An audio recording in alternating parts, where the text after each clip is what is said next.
Pag pumunta po tayo ng Legazpi, dadaan tayo doon sa pagilid ng dagat. Tapos madadaanan natin ng malapitan yung bundok na nasa gitna. Yun. Atulayan Island po yung tawag doon. Atulayan. Atulayan.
Kuya Atong, yung ano na yon, yung bundok na sa gitna ng dagat, yung pinapuntahan nila Kuya Onjing.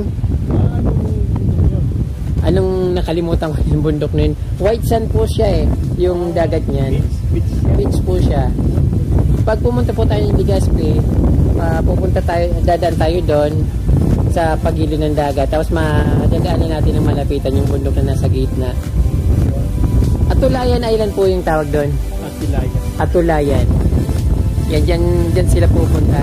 Saka sila Kuya Brady.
Hello po mga ka-from D, nandito po ako sa Barangay Consusip sa Tigaon, Camarines Sur. Yung weather po dito ay kasing lamig po ng sa Tagaytay City. Tapos overlooking po siya ng buong 4th District ng Camarines Sur. So sobrang nakaka-proud po yung lugar nito kasi akalain mo sa Bicol pala mayroon din palang mas maganda pa po sa Tagaytay kumpara ito, mas maganda dito kasi yung sa Tagaytay medyo maliit lang yung place niya, but dito sobrang ganda at overlooking po ng Pacific Ocean, makikita yung Mount Iriga, Daguloyco, saka buong 4th District ng Camarines Sur. Hindi naman buong 4th District, kundi siguro 80% ng 4th District ng Camarines Sur ay nakikita dito sa Barangay Consusip sa Tigaon, Camarines Sur. So, Camarines Sur. So, papunta po itong Mount Isarog. So, twice na po ako nakarating dito. Ito ngayon kasama ko ulit yung friend ko. But, syempre, dahil very private yung mga friend ko dito na dumating. So, hindi ko sila masyadong binibidyoan kasi syempre nahiya rin ako. Yung privacy nila, syempre iniisip ko rin. Then, ayun. So, natutuwa lang po akong ipakita dito sa yung lugar dito sa amin sa Barangay Consusip sa Tigaon, Camarines Sur, yung napakagandang views dito katulad po rin mga nakikita nyo sa aking video. So ayan po, so napakaganda po dito ka-from D. As you can see, yung very nature, malakas yung hangin at napakasarap alanghapin yung hangin kasi fresh na fresh. At walang pollution, malamig, walang mga sasakyan. Yung daan dito ay napakaganda at napakalinis. Develop na po siya, so pwede po kayong lumayo dito dahil napakaganda. Hindi kayo magsisisi dahil yung weather condition niya like Tagaytay or Baguio City.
tagbungang strawberry ngayon.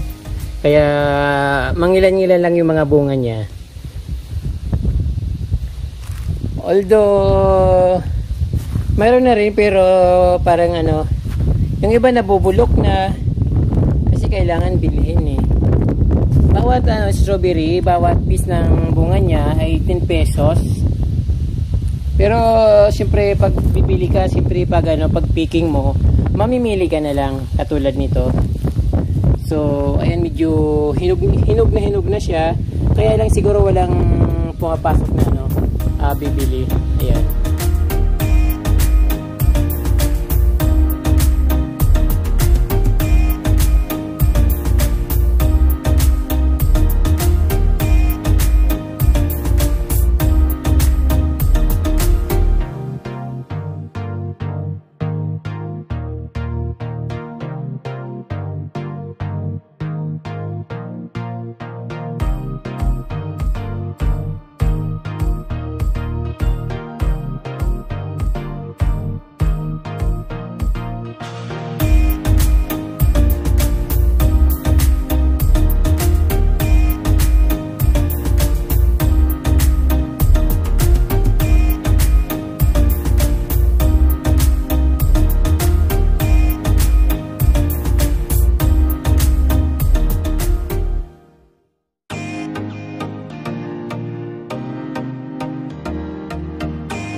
Ayun nga, from kapag punta kayo dito sa Camarines Resort, so isali nyo ito sa itinerary nyo dahil ma-refresh kayo pag nandito kayo dahil malamig yung hangin, malakas ang hangin, at siyempre man napakaganda ng mga tanawin na pinapakita ko. Meron din mga kainan, coffee shop, may mga nagtitinda ng mga fruits, katulad siyempre ng strawberry, din may mga vegetable, kamutis, ayun. Maraming mabibili dito at maraming makikita magandang lugar na pupuntahan dito sa Consusep, Tigaon, Camarines Resort.